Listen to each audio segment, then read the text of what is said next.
Moyo wangu umechoka. Moyo wangu una maumivu misili ya mtoto atupwaye na mamaye. Hivi ni kweli ni mimi au ninaota? Najitahidi kutembea lakini nashindwa, kwa sababu na msumari umenichoma kwenye mguu wangu. Au mimi ni paka nilipitia njia za panya?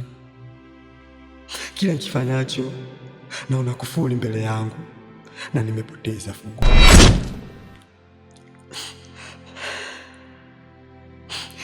Hivi ni nani aombaye mema akapewa mabaya?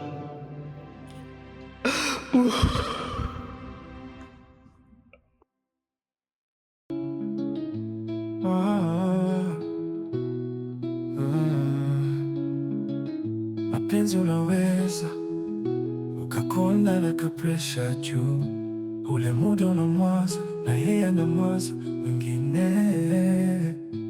Auwe mapenzi so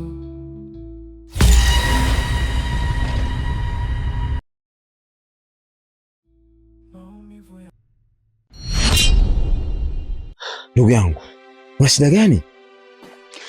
Acha tu bro. Ukiona mafuta ametulia jikoni, ujue amepata moto. Njoo tukae hapa.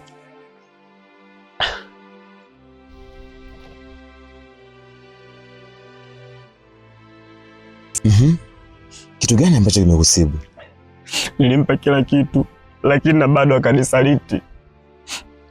Hapo ndipo nikakumbuka kuwa cha mtu uliwa na mtu, lakini mbao uliwa na mchwa.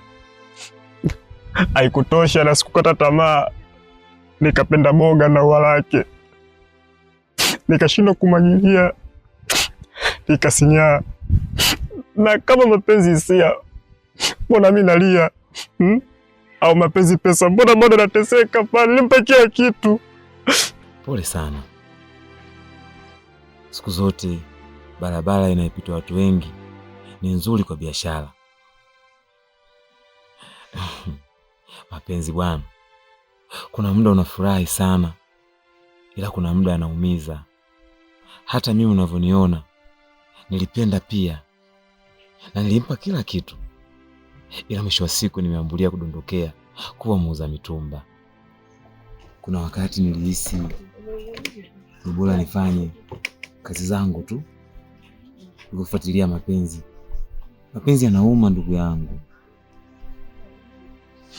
Blaza, najitahidi lakini nashindwa.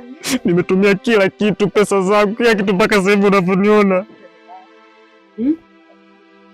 Yaani hivi unavyoniona ndio hivi nilivyobakia.